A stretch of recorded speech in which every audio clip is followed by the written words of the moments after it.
Welcome to this presentation where I try to understand how the weather leads to my solo training flights being cancelled. I would like to try to work out how to get better at predicting when the weather will be good enough to let me fly solo.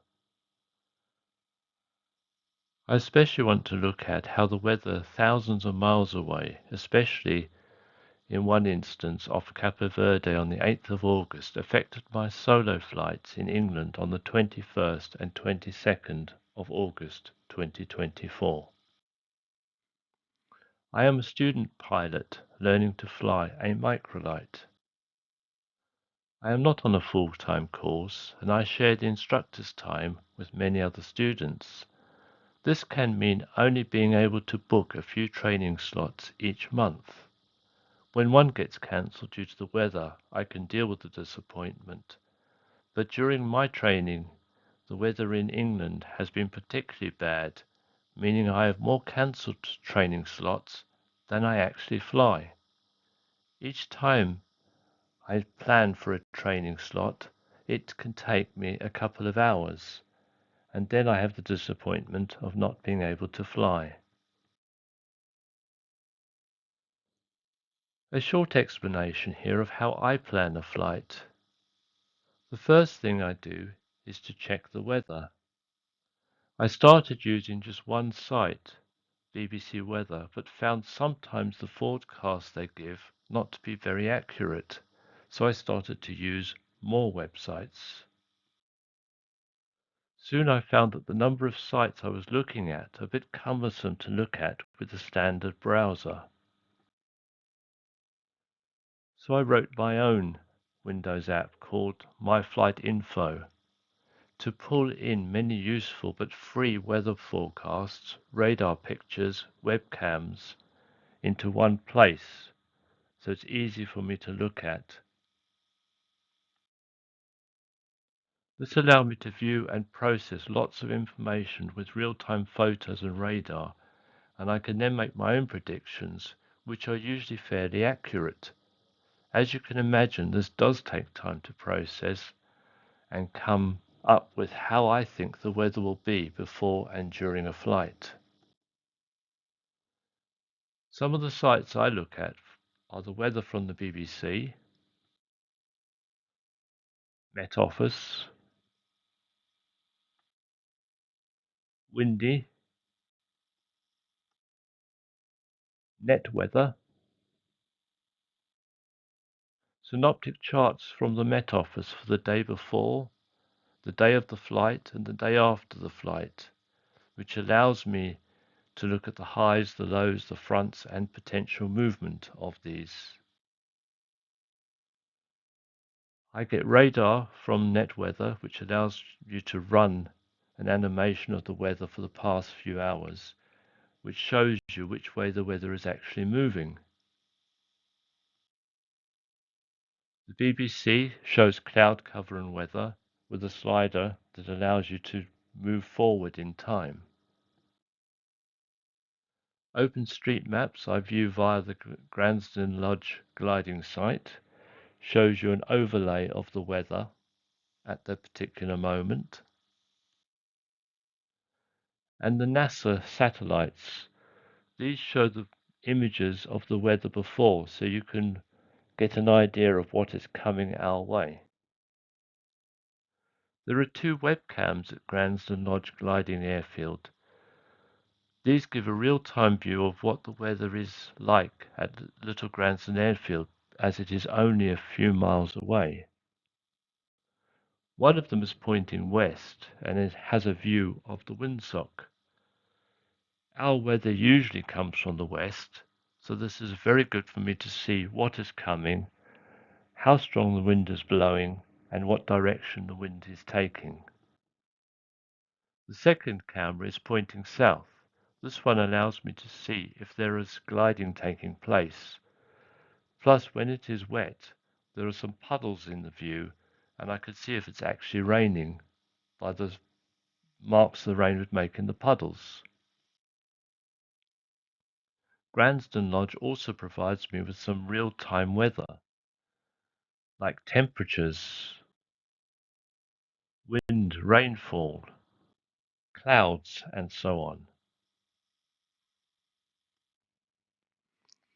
If the weather is favourable to me, then I can start the flight plan using my app.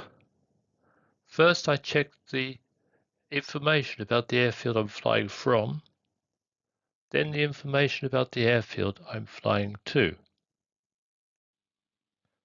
I then check the runways to use based on the wind from the weather and the runways at the airfields, both in the one I'm taking off from and the one I'm flying to.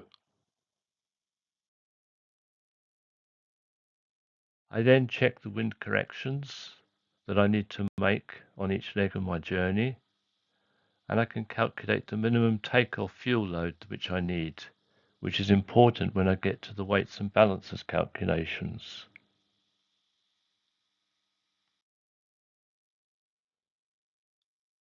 In the weights and balances calculations, I can calculate what would be the weight for takeoff and for landing, and to make sure that the specifications that I have decided for my fuel load, etc., are within the limits of the plane.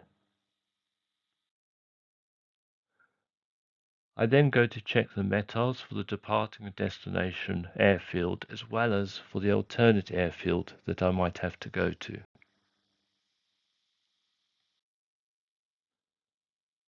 I do a check on NOTAMs for the whole route, including those for the alternate airfields. So where does our weather come from? Over the years I had noticed that when the weather is bad in the US, a few weeks later the weather in the UK is bad. So there must be a connection. Early in August 2024, a weather pattern started to develop off of Cape Verde, showing signs that it could turn into a hurricane. This presented me with an ideal opportunity to log this weather pattern and analyze it to help me understand how weather in one part of the globe can later influence weather in the UK. The following is a collection of my notes detailing in my simplistic way how the weather pattern that started on the 8th of August 2024 eventually leads to the cancellation of the flights I had booked on the 21st and 22nd of August. First, an explanation of some of the topics that will help when I go through my notes. Understanding the Atlantic airflow, we have northeasterly trade winds, which are formed in the horse latitudes, an area about 30 degrees north of the equator. The Earth's rotation causes air to slant towards the equator in the southwesterly direction, and this effect is called the Coriolis effect.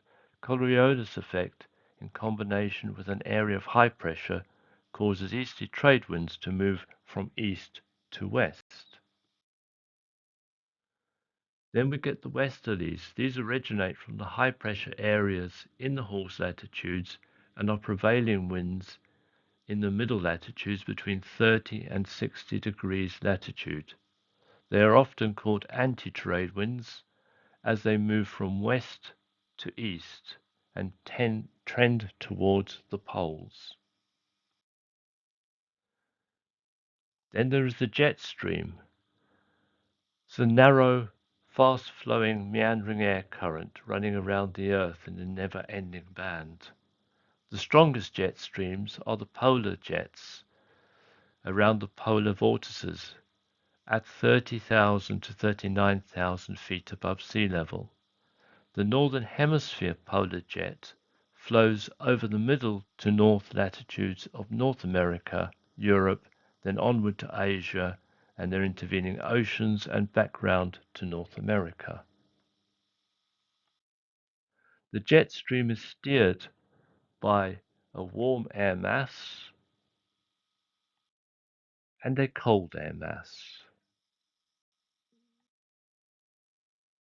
So what is a hurricane? A hurricane can be described as a rotating organized system of clouds and thunderstorms that originates over tropical or subtropical waters. It has a closed low-level circulation. It rotates anticlockwise in the northern hemisphere. In different parts of the world, a hurricane may be given a different name, as shown here. As the ones that affect the weather in the UK originate in the Caribbean, we call them hurricanes. I think you have to agree that we have to give it to the folks in Northern Australia.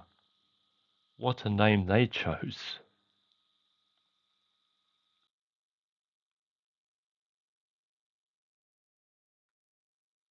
There are 6 main ingredients for a hurricane to form.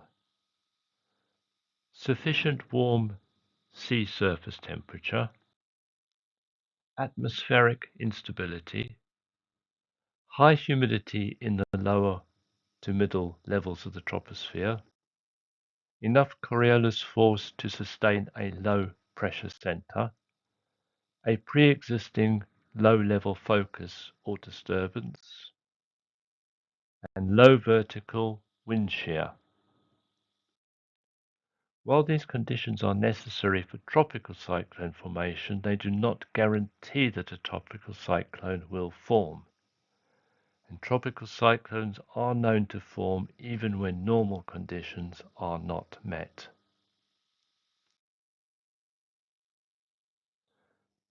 When I look at the hurricanes forming that's going to affect us, I have a particular set of ingredients based on those we've just seen that I am looking for.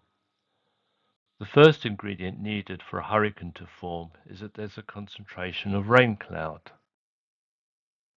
As the sun heats the sands in Arabia, the air starts to heat up. This air is moved by the trade winds, and it moves over the Horn of Africa, picking up moisture as it goes along. When it reaches the highlands of Ethiopia, the winds go up over the mountains and the water that they're carrying condenses into thunderstorms. These thunderstorms are then blown by the winds across West Africa. Some of them will peter out on their way over, but others will arrive at the Atlantic coast as small concentrations of rain clouds. The second ingredient required is warm, humid ocean where the water is evaporating. In northern Atlantic, this usually happens off the west coast of Africa between 30 degrees north and 5 degrees north latitude in the area as shown here. As the ocean heats up, it starts to evaporate. When the third ingredient arrives, which is the hygroscopic nuclei, the rising water starts to condense onto the hygroscopic nuclei. This nuclei can either be sand which is blown off the Sahara Desert, or it can be in those rain clouds that came over from Ethiopia. The water droplets join together to form cumulus clouds. The clouds will grow to form storm clouds, eventually joining together as the start of a storm system.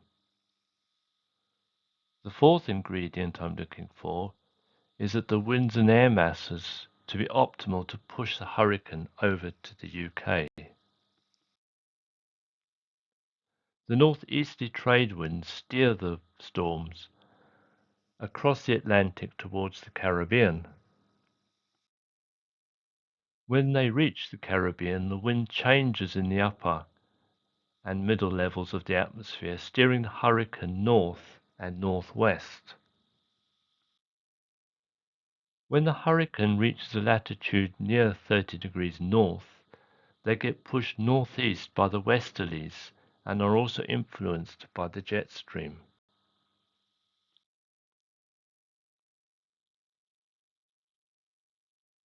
Now we know the ingredients we need for a hurricane to form.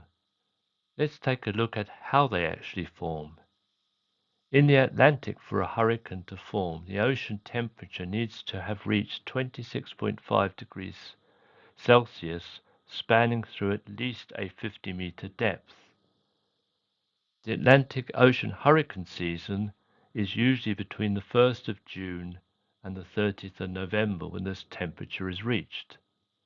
Hurricane Ernesto, which we are looking at, formed in August 2024. Light winds blow over the warm ocean, and the warm ocean water is evaporated into humid, rising air. This rising humid air causes a low-pressure zone to appear close to the ocean, while at the top of the release of latent energy causes a high-pressure zone. As the warm, humid air rises, it condenses into cumulus clouds. As it condenses, it releases latent heat and cools down. The rain clouds now have their source of energy and start to build up in size.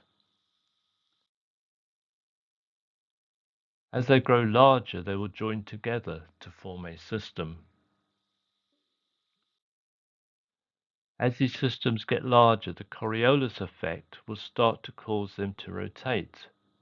The rotating clouds continue to increase in size, powered by moisture rising from the warm ocean waters, resulting in a circular pattern of strong winds and heavy rain. When the rotation speeds are up to 33 knots, this system is defined as a tropical depression. When they are between 33 and 64 knots, it is defined as a tropical storm. Anything above 64 knots is defined as a hurricane.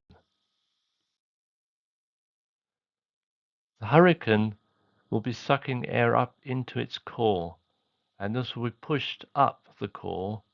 As it rises, it cools down, and this will allow it to flow back, sinking down to the ocean again. Hurricanes can reach a height of 13 kilometers and be propelled forward up to 15 knots. A hurricane rotates with one speed and moves forward at a different speed. In the eye of the hurricane, the flow of dry, cold air from above sinking down to the ocean keeps the skies clear, and there will be no wind or rain in this area.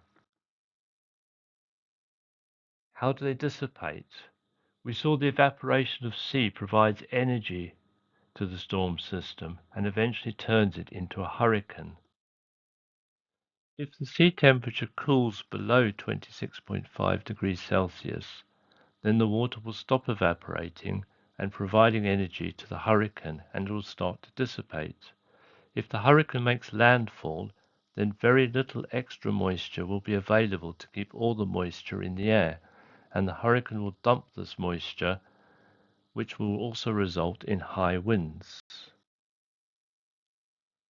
A hurricane has two speeds: the speed with which it moves across the Earth's surface and a speed with which it rotates. In this heat map, we can see all the recorded hurricanes between 1985 and 2005, and we can clearly see where they all start, just north and south of the equator.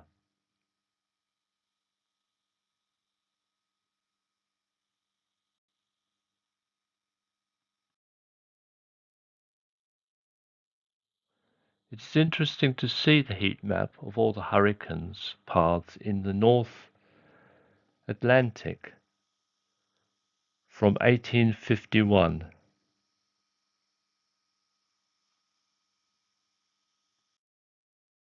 To understand how Hurricane Ernesto affected my flights, I started to log reports from the National Hurricane Center in Miami on the 8th of August, and here follows the extracts I made from them.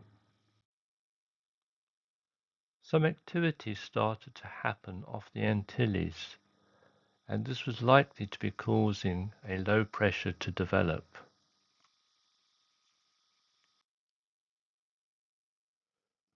A tropical wave is being seen developing over the eastern Atlantic, producing widespread disorganized showers and thunderstorms. It is thought that if this was to join up with the low pressure over the next few days, then conditions might be right for a tropical depression to start to form.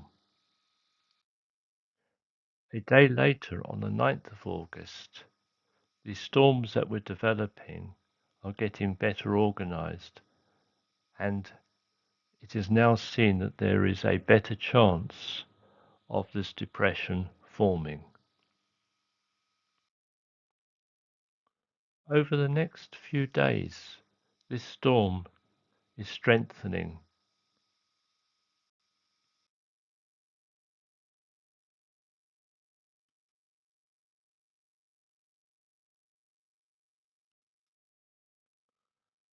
On the 11th of August, at 8 in the evening, advisories were issued on a potential tropical cyclone 5 located over the central tropical Atlantic.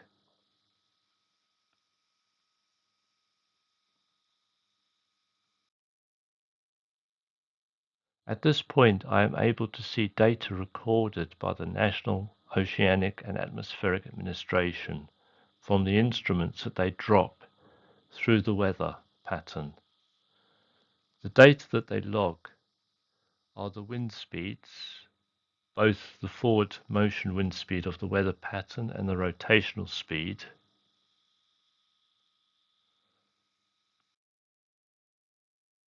the direction that it's moving in, and the pressure.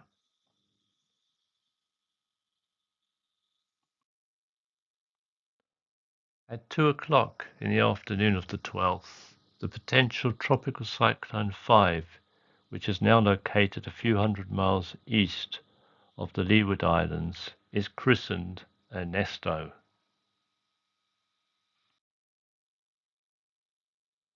The rotational wind has strengthened 10 knots to 35 knots. It is still traveling in the same direction, but the speed of travel has increased 4 knots to 24 knots. The pressure remains constant at 1009 hectopascals.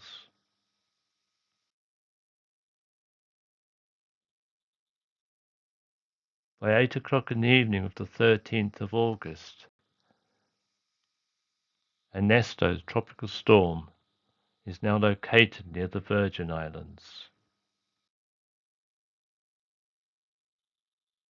The rotational speed has strengthened 20 knots to 55 knots, and it is now defined as a tropical storm.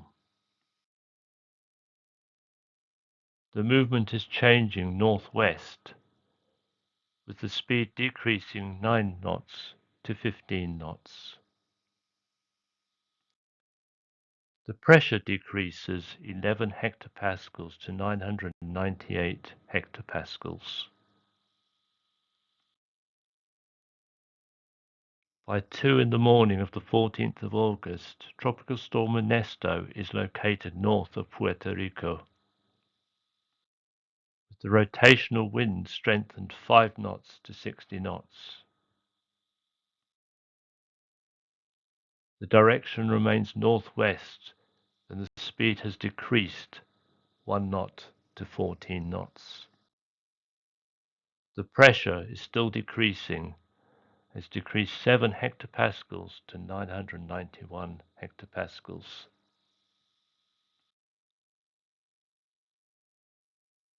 By 8 o'clock in the morning, it is still located just northwest of Puerto Rico. The rotational wind has strengthened 5 knots to 65 knots, and this defines it now as a hurricane, and Hurricane Ernesto is born. The movement still remains northwest with the speed constant.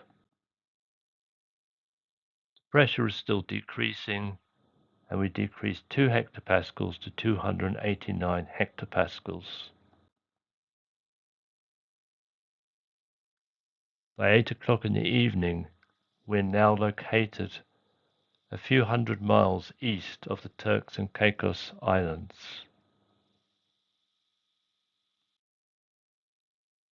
The rotational wind is strengthened 5 knots to 70 knots. The movement changes to the north-northwest with speed remaining at 14 knots. The pressure is still decreasing and has decreased another 7 hectopascals to 982 hectopascals. On the 15th of August at 8 in the morning, it's now located just a few hundred miles south-southwest of Bermuda. The rotational wind is still increasing. We increased 5 knots to 75 knots. The movement north is still decreasing, and we decreased 2 knots to 12 knots. Where our pressure is still going down, another 7 hectopascals, we are now at 975 hectopascals. On the 16th of August, Ernesto is now located near Bermuda. Its rotational speed is still increasing, and we've increased 5 more knots to 80 knots. The movement direction is to the north-northeast, and the speed is still decreasing 1 knot to 11 knots. The pressure is still going down another 6 hectopascals to 969 hectopascals. On the 17th of August at 8 in the morning, we're now located north-northeast of Bermuda. Now we can see as Ernesto moves out of the warmer waters, it's starting to lose energy and the rotational speed starts to slow down. We slow down 10 knots to 70 knots. The movement's still north-northeast, with the speed decreasing 3 knots to 8 knots. And our pressure starts to rise. We rise 5 hectopascals to 974 hectopascals.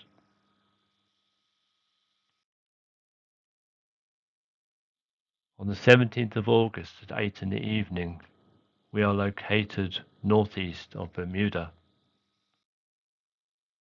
The rotational speed is still decreasing. We decreased another 10 knots to 60 knots, and as the winds are now below 64 knots, Ernesto is reclassified as a tropical storm. The movement is still north-northeast, with the speed decreasing a knot to 7 knots. And the pressure is still rising another 4 hectopascals to 978 hectopascals.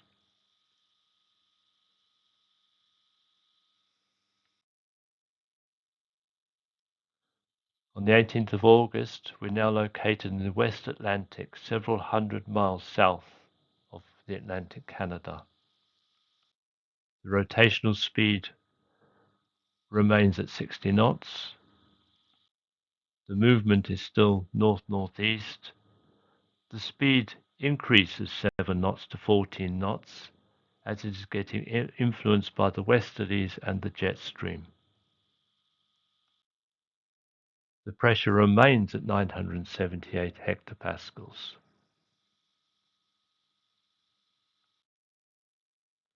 On the 18th of August, at 2 o'clock in the afternoon, we are located in the West Atlantic, several hundred miles south of Atlantic Canada, and we are getting influenced by the changing air masses between the warm air mass and the cold air mass.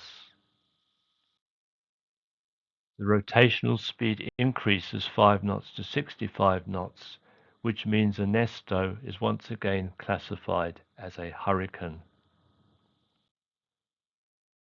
The movement direction is still north-northeast, with the speed increasing 1 knot to 15 knots. The pressure once again starts to decrease, and we decrease 1 hectopascal to 977 hectopascals.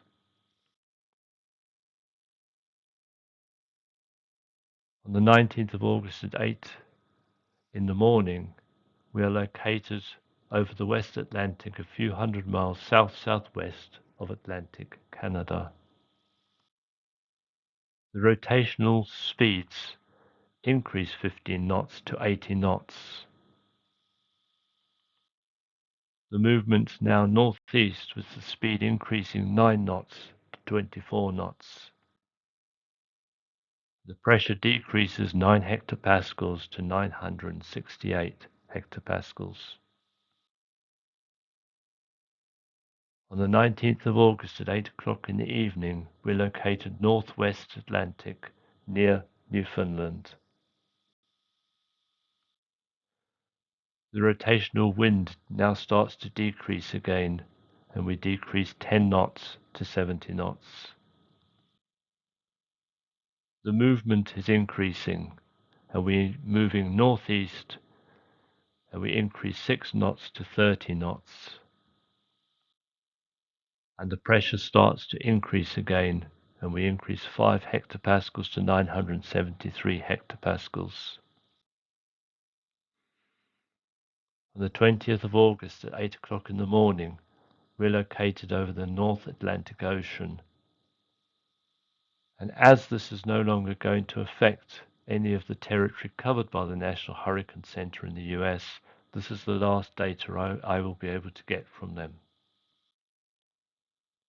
The rotational wind decreases by 10 knots to 60 knots, classifying Ernesto as a post-tropical cyclone. The movement direction is now northeast, with speed increasing 2 knots to 32 knots, as it is now well into the influence of the westerlies and of the jet stream.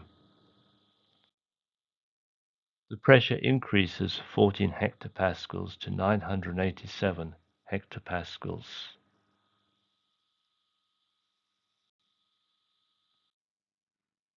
Ernesto has now moved away from the US and Canada and is just starting to appear here on our synoptic charts. As the UK doesn't have a hurricane center like in the US, I'm looking to get the data from other sources. On the 20th of August, Ernesto is not yet influencing the weather in the UK. The weather in the UK is being influenced by this low pressure that is just to the northwest of the UK.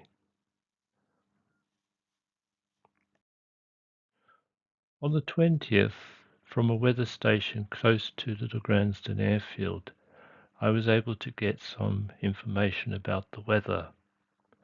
And what I did find very interesting about the weather on this day was as a front moved across Little Gransden area. At around 12:30, we can see the pressure from dropping start to rise. At the same time, the wind changes, the gusting becomes less, and there was a small amount of rainfall, all caused by that warm front moving across.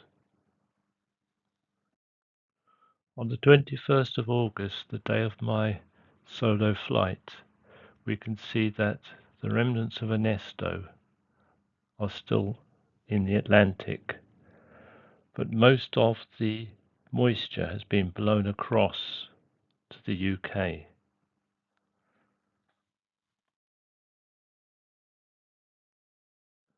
This has resulted in some very high winds in the UK, and at 10:30, when I was due to go out, The wind is far too high to allow me out, so my flight is cancelled. On the 22nd of August, the day of my second planned solo flight, we could see that there is a big low to the northwest of the United Kingdom, and several fronts are approaching the United Kingdom. The isobars over the top of us are very close together, indicating there are some very strong winds. We also see over the airfield very thick cloud. We can see that the winds are gusting quite strongly and that the pressure is dropping. The gusting in the wind means that it's unsafe for me to go on a solo flight. To compound matters, Storm Lillian, the 12th named storm of the UK season, is a deep area of low pressure that formed quite rapidly on Thursday the 22nd of August at night. The active jet stream that brought the remnants of ex-hurricane Ernesto to our shores is using its fast wind high in the atmosphere that flows across the Atlantic to now push Storm Lillian over to the UK. This is resulting in gales overnight that ease off during the day, and also for the pressure to rise up during the day.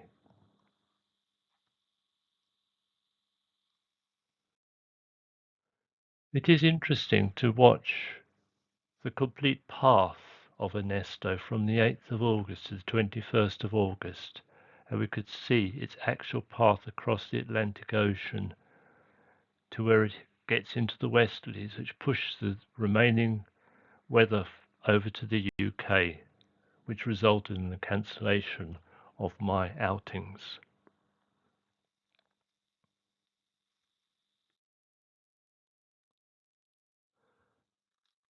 I'm trying to get better at predicting if an outing will take place.